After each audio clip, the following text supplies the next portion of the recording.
नमस्कार, आप देख रहे हैं हमारा खास बुलेटिन देवभूमि। मैं हूं आपके साथ ऋतु तिवारी पोखरियाल। बुलेटिन की शुरुआत करें उससे पहले सीधी तस्वीर आपको हरिद्वार से दिखाते हैं, जहां धर्मनगरी के दौरे पर सीएम पुष्कर सिंह धामी हैं। सीएम धामी ने शिव भक्त कांवड़ियों का स्वागत किया। वृक्षारोपण कार्यक्रम में भी मुख्यमंत्री ने हिस्सा लिया।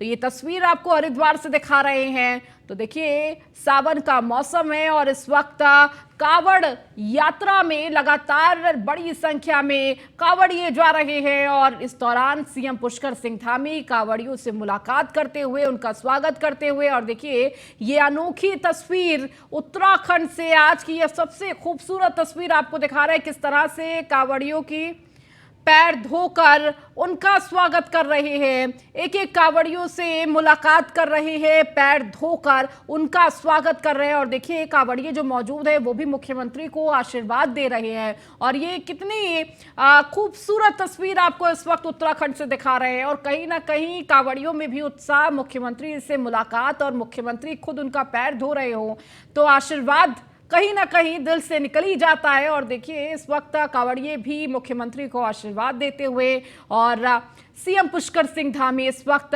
कांवड़ियों के पैर धोकर उनका स्वागत कर रहे हैं।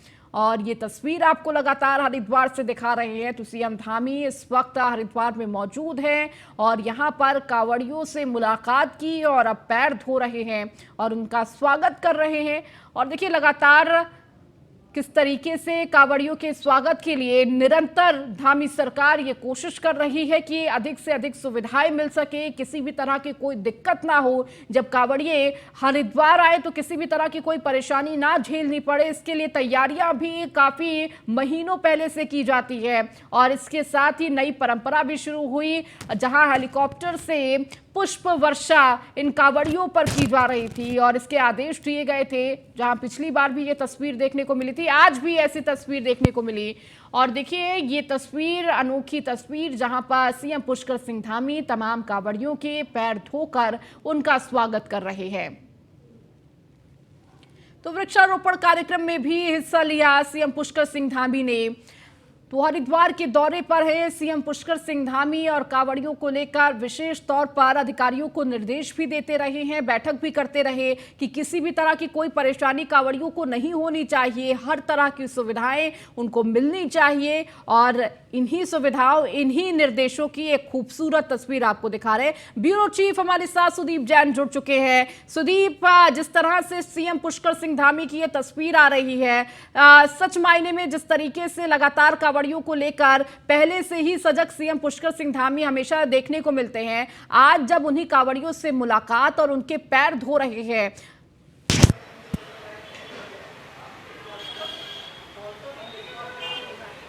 सुदीप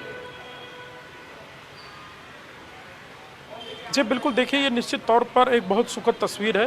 कांवड़ मेले को लेकर मुख्यमंत्री पुष्कर सिंह धामी की गंभीरता है कि किसी मुख्यमंत्री ने पहली बार हरिद्वार में जाकर अधिकारियों के साथ बैठक की। मुख्यमंत्री अभी थोड़ी देर पहले जीटीसी हेलीपैड से रवाना हुए, उनके साथ हरिद्वार के पूर्व जिलाधिकारी और अभी सचिव मुख्यमंत्री विनय शंकर पांडे भी हैं। यानी मुख्यमंत्री और समझने की कोशिश कर रहे हैं कि बीते साल जब 4 करोड़ से अधिक कांवड़िए आए थे तो और क्या क्या व्यवस्था की गई थी, मौजूदा समय में व्यवस्था कितनी बेहतर है और क्या सुधार होने चाहिए। क्योंकि कांवड़ मेला बहुत बड़ा मेला है जिसमें हरियाणा, दिल्ली, राजस्थान, उत्तर प्रदेश, मध्य प्रदेश, छत्तीसगढ़, झारखंड, हिमाचल से कांवड़िए आते हैं, शिवभक्त आते हैं जो कि हरिद्वार हर की पैड़ी और लक्ष्मण झूला स्थित जो नीलकंठ महादेव है वहां भी जाते हैं। जल लेने और जल अर्पण करने भी नीलकंठ महादेव जाते हैं, जबकि हरिद्वार हर की पौड़ी से जल लेकर अपने अपने शिवालयों को रवाना होते हैं। आगे सोमवती अमावस्या का स्नान आना है जो कि सबसे बड़ा स्नान है और इसके पहले जल चढ़ेगा। इससे पहले मुख्यमंत्री पुष्कर सिंह धामी, उनके साथ सांसद डॉक्टर रमेश पोखरियाल निशंक उनके साथ मौजूद हैं और पार्टी पदाधिकारी, नेता, एसएसपी, डीएम भी इस कार्यक्रम में मौजूद हैं। एक संदेश है मुख्यमंत्री का कि जो राज्य सरकार है जो धर्म रक्षा की बात करती है, धर्म विरूपण कानून भी जो सरकार लेके आई है, वो धर्म और धर्म से जुड़ी हर परंपरा का बखूबी पालन करती है, पालन करना जानती है। पहली बार कांवड़ में संगीत संध्या का आयोजन हो रहा है जो कि आज शाम 6 बजे ओम पर्वत पुल पर होगा, जो कि पुलिस द्वारा आयोजित किया जा रहा है। मुख्यमंत्री इस आयोजन में भी मौजूद रहेंगे। तो कांवड़ को लेकर जो मुख्यमंत्री की चिंता है, जो गंभीरता है, जो कांवड़ यात्रा के प्रति उनकी श्रद्धा है, बाबा भोले के प्रति श्रद्धा है, वो आज इन तस्वीरों के जरिए सभी लोग देख भी रहे हैं और समझ भी रहे हैं। बिल्कुल सुदीप, और ये तस्वीर कहीं ना कहीं आज उत्तराखंड के लिए बेहद खूबसूरत तस्वीर होगी। लगातार आप जुड़े रहिए और भी खबरों पर आपसे अपडेट लेंगे। खबरों में आगे बढ़ेंगे। सीएम पुष्कर सिंह धामी ने गवर्नर से मुलाकात की। राजभवन में सीएम ने राज्यपाल गुरमीत सिंह से मुलाकात की। उत्तराखंड मंत्रिमंडल के विस्तार को लेकर चर्चा तेज है। मुख्यमंत्री पुष्कर सिंह धामी आज राज्यपाल गुरमीत सिंह से मुलाकात करने के लिए राजभवन पहुंचे हैं। सीएम धामी का राजभवन पहुंच राज्यपाल से मुलाकात को लेकर चर्चा का बाजार गर्म हो गया। चर्चा है कि सीएम धामी मंत्रिमंडल विस्तार को लेकर राज्यपाल से मुलाकात करने पहुंचे थे। हालांकि रूटीन में लगभग हर हफ्ते सीएम धामी राज्यपाल से मुलाकात करने जाते हैं, लेकिन प्रदेश में चल रही कैबिनेट विस्तार की चर्चाओं के बीच सीएम धामी की राज्यपाल से मुलाकात कैबिनेट विस्तार की ओर इशारा कर रही है। आपको बताते चले कि हाल ही में सीएम धामी 4 दिवसीय दौरे पर है, दिल्ली दौरे पर रहे, और इस दौरान सीएम धामी ने प्रधानमंत्री नरेंद्र मोदी के साथ ही गृह मंत्री अमित शाह, भाजपा के राष्ट्रीय अध्यक्ष जेपी नड्डा, महामंत्री संगठन बीएल संतोष से मुलाकात की।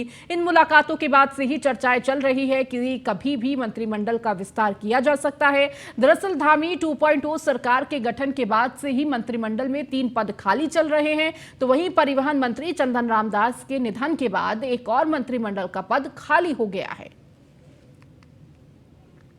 लगातार सुदीप जैन हमारे साथ जुड़े हुए हैं। सुदीप, लगातार देखिए मंत्रिमंडल विस्तार की चर्चाएं बड़ी तेज है। आज जब मुख्यमंत्री राज्यपाल से मिलने पहुंचे तो ये चर्चा का बाजार और भी ज्यादा गर्म हो गया है। हालांकि इस बैठक के बाद क्या निष्कर्ष निकला?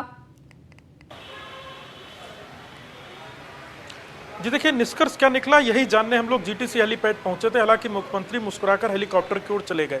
मुख्यमंत्री को करीब 12 बजे राजभवन पहुंचना था, परंतु वो 12:10 पर पहुंचे और 12:50 तक करीब वो राजभवन में थे। इसके बाद सीधे उनका काफिला जीटीसी हेलीपैड आया, जहां से हरिद्वार के लिए रवाना हुए।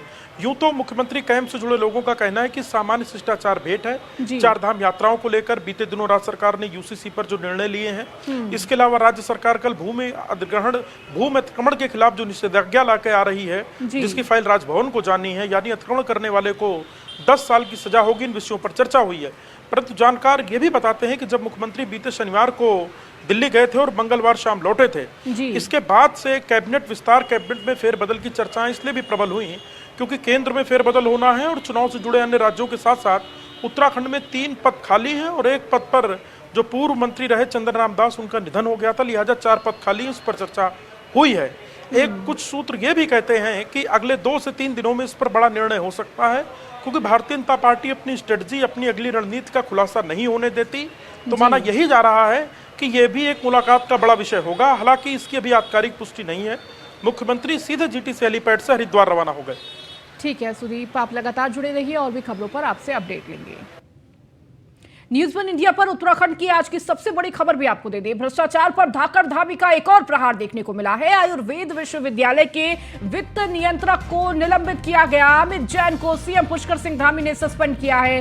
ट्रांसफर के बावजूद चेक काट रहे थे अमित जैन, तो ट्रांसफर के आदेश को नहीं मान रहे थे अमित जैन, जिसके बाद ये बड़ी कार्रवाई सीएम पुष्कर सिंह धामी की। तो लगातार भ्रष्टाचार, जीरो टॉलरेंस की नीति पर अग्रसित सीएम पुष्कर सिंह धामी, और किसी भी तरह की कोई भी अधिकारी भ्रष्टाचार में अगर लिप्त पाता है या किसी भी निर्देश का पालन नहीं करता है तो उस पर बड़ी कार्रवाई सीएम पुष्कर सिंह धामी की लगातार जारी है।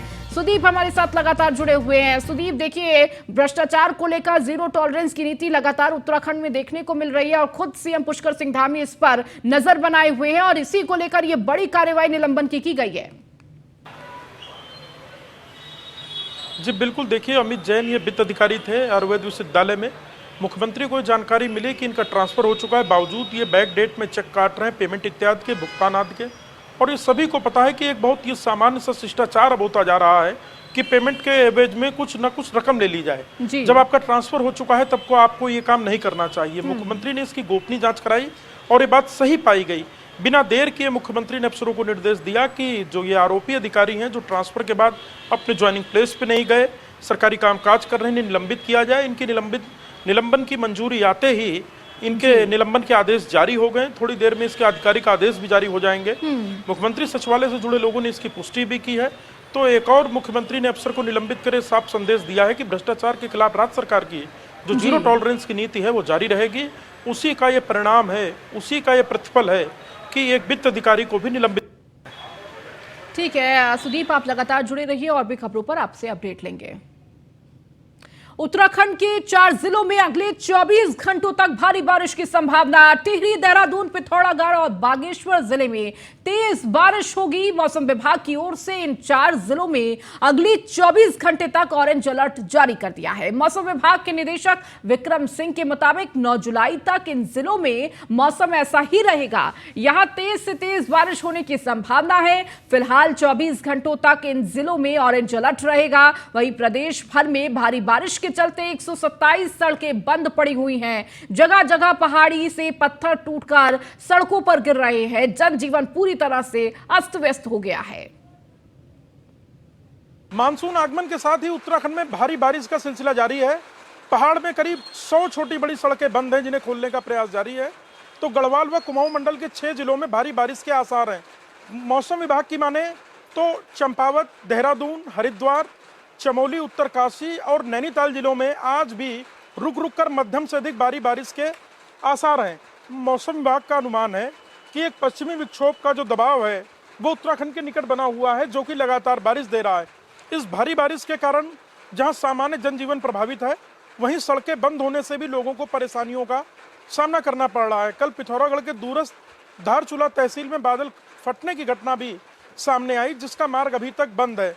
मौसम विभाग की माने तो 4 धाम यात्रा पर जा रहे लोगों को मौसम विभाग के अलर्ट के मद्देनजर यात्रा प्रस्तावित करनी चाहिए और जिन जगहों पर भारी बारिश का अलर्ट है वहां यात्रा करने से बचना चाहिए।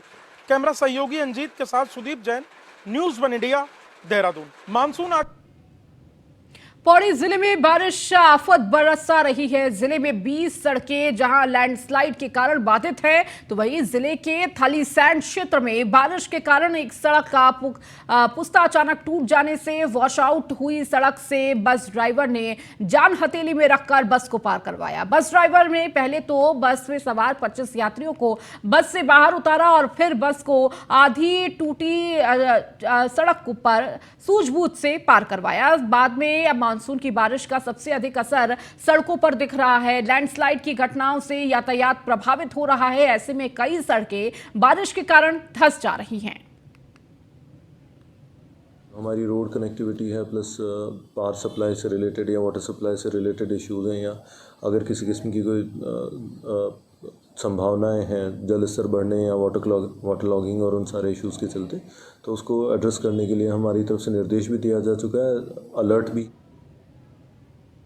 मसूरी में 7 करोड़ की लागत से मॉल रोड के सौंदर्यीकरण और पुनर्निर्माण के कामों की बरसात ने पोल खोल दी है। मसूरी में हो रही बारिश के कारण मॉल रोड पर जगह जगह जलभराव की स्थिति पैदा हो गई है, जिससे लोगों को भारी परेशानियों का सामना करना पड़ रहा है। मसूरी मॉल रोड की सड़कें पानी जमा होने के कारण झील बन गई हैं। वहीं स्थानीय लोगों ने मसूरी मॉल रोड पर किए गए कार्य की गुणवत्ता पर सवाल उठाते हुए कहा कि मसूरी में लोक निर्माण विभाग द्वारा जिस ठेकेदार को मॉल रोड के काम दिए गए हैं, उसको कार्य करने का कोई अनुभव ही नहीं है। ये आप पानी की जो सारी माल रोड की पोल खुल गई है, वहां पर आप देखिए किस प्रकार से पानी भर रहा है, क्योंकि उसमें ड्रेनेज सिस्टम को कहीं सीरियसली नहीं लिया गया। और मसूरी में जब भी कोई काम होता है, सबसे पहले ड्रेन देखा जाना चाहिए कि पानी का ड्रेन किस ओर होगा, क्योंकि प्रत्येक जगह पे ढाल है। कुल्डी में आप देखिए कितनी ढाल है, वहाँ से सारा पानी चलता हुआ नीचे स्टेट बैंक और उसकी तरफ जाता है, पार्किंग की तरफ जाता है। परंतु ये कार्य इसमें बिल्कुल अच्छा नहीं हो रहा है और जो भी कार्य किया गया है वो बहुत ही ख़राब हुआ है। इस टाइम बारिश की स्थिति बनी हुई है, सारी रोड ख़राब हो चुकी है, पानी भर चुका है, नाले खाले भर चुके हैं और जो भी साइडों में पत्थर लगाया जा रहा है वो भी सब उखड़ रहा है। जहाँ एक उम्मीद थी कि समय से ये काम पूरा हो जाएगा और माल रोड सौंदर्यीकरण समय से पूरा होकर अच्छा हमें माल रोड देखने को मिलेगी, उसका बिल्कुल विपरीत देखा जा रहा है। कभी हमने मसूरी में इतने साल हमें हो गए, हमने कभी यहाँ पे जल भराव नहीं देखा। आज पहली बार हमें देखने को मिल रहा है इस सीजन में। जगह जगह सड़कों पे पानी भर गया है, नाले खाले सब बंद पड़े हैं और PWD के अधिकारी राजधानी देहरादून की सबसे बड़ी मंडी निरंजनपुर मंडी में कूड़े का अंबार लगा हुआ है। जगह जगह इतनी गंदगी पसरी हुई है कि आम जनता की सब्जी खरीदना भी मुश्किल हो गया है। वहीं कृषि मंत्री गणेश जोशी का कहना है कि आने वाले कुछ महीनों में देहरादून सहित अन्य मंडियों का कायाकल्प किया जाएगा। मंडी में साफ सफाई को लेकर तमाम ऐसी सुविधाएं मुहैया करवाई जाएंगी जिससे आम जनमानस को कोई समस्या न हो और लगातार साफ सफाई बनी रहे। क्योंकि देहरादून राजधानी है, यहाँ की मंडी तो अपने आप में अलग दिखनी चाहिए और एक हाईटेक टॉयलेट हम शीघ्र ही देहरादून में शुरू करने जा रहे हैं। उसी प्रकार अन्य मंडियों में फिर आगे हम व्यवस्था बनाएंगे। क्योंकि मैं अभी जब गोवा में गया तो मैं एक मंडी को जब देख रहा था तो मंडी को देखकर मुझे आश्चर्य हो रहा था कि हम किसी मंडी में आए हैं या किसी अन्य स्थान पर आए हैं। ये कुछ बिंदु आपके सामने मैंने रखे। रामनगर वन प्रभाग के कालाडूंगी रेंज के छोराजाली गांव में बाइक पर घर जाते समय 3 ग्रामीणों पर गुलदार झपट पड़ा। गुलदार ने एक व्यक्ति का पैर पकड़ लिया जिस कारण उसके पैर में गहरे दांत लगने से वो जख्मी हो गया है। बाइक सवारों द्वारा हल्ला करने पर गुलदार भाग निकला। वहीं ग्रामीणों द्वारा घायल को सामुदायिक स्वास्थ्य केंद्र कालाडूंगी लाया गया, जहां उपचार के बाद डॉक्टरों ने उन्हें घर भेज दिया। वहीं इस घटना से गाँव में दहशत का माहौल है। देखा कि गुलदार ने हमारे ऊपर हमला करा। हम बाजार मार्केट से सामान लेके जा रहे थे। तीन आदमी थे। तो भी जैसे हम यहाँ से ये लकड़ी दिल्ली फार्म के बाद हम घर ले जा करके उसके बाद गाड़ी में और उनको स्वास्थ्य केंद्र लेके आए। स्वास्थ्य केंद्र में डॉक्टर साहब ने देखा, उनको दवाई वो करा, इंजेक्शन भी लगाया एक। और उसके बाद हम चले गए घर को जाते टाइम पे उसी टाइम पे एक सहकारिता मंत्री धन सिंह रावत ने बहुउद्देशीय प्राथमिक कृषि ऋण सहकारी समिति एक मुश्त समाधान योजना का शुभारंभ किया। इस मौके पर धन सिंह रावत ने कहा कि सहकारिता विभाग के इतिहास में ये पहली बार हुआ है जब हमने सहकारिता विभाग के लिए दिए गए ऋण के लिए OTS यानी वन टाइम सेटलमेंट स्कीम को लागू किया है, जिससे कि मृतकों के परिजन वन टाइम सेटलमेंट स्कीम के तहत एक मुश्त राशि जमा कर फिर से सहकारिता विभाग से मिलने वाली स्कीम का लाभ उठा सके। साथ ही मंत्री धन सिंह रावत ने यह भी बताया कि जो भी बकायेदार या राशि जमा करेगा उसके लिए ब्याज में 100% की छूट दी जाएगी। अभी तक सहकारिता विभाग में जो मृतक बकायेदार रहे हैं उनकी संख्या लगभग 31 लाख है। सहकारिता का एक बैलोज बना रहे हैं, सहकारिता को और पारदर्शी बना रहे हैं।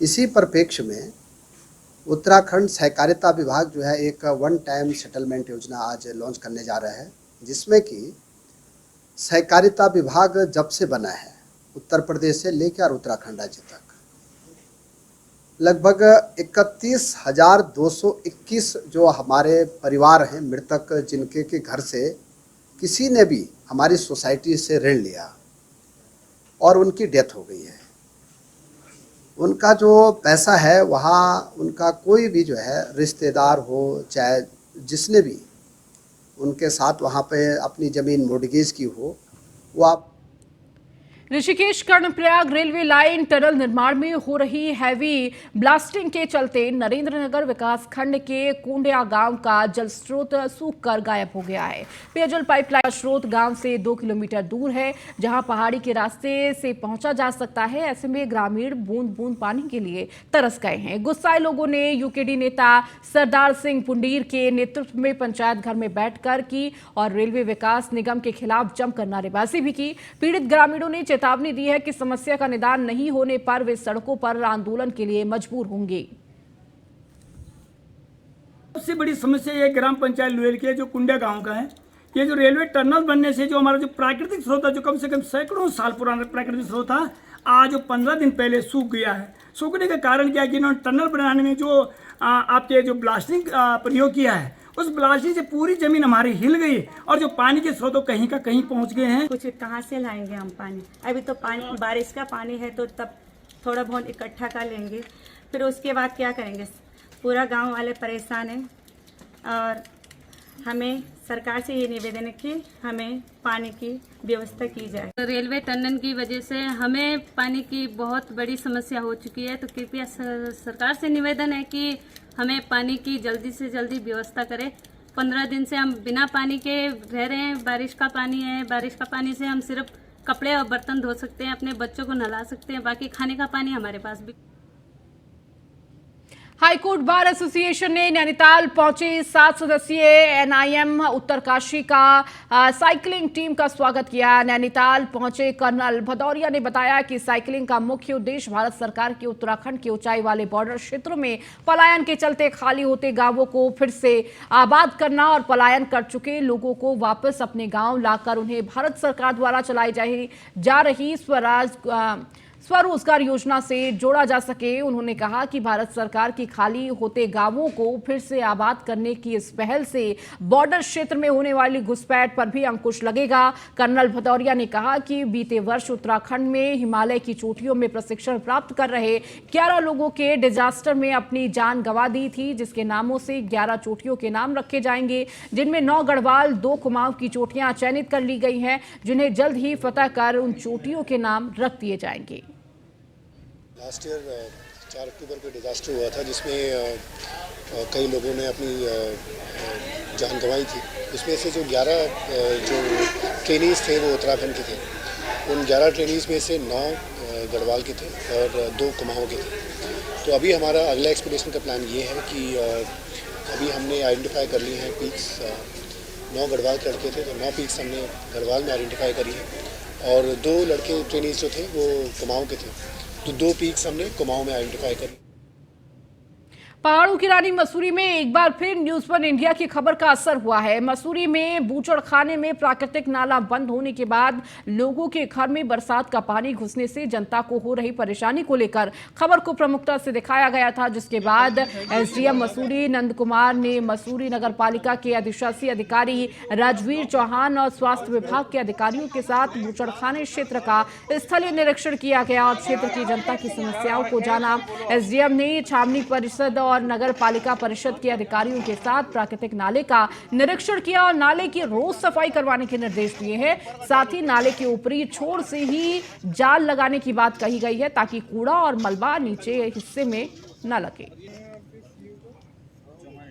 क्षेत्र है, इसमें नाला जो है कैंट एरिया से होता हुआ नगर पालिका क्षेत्र में आ रहा है और नाले में जैसा भी मैंने देखा है कई जगहों पे जाले लगे हुए हैं।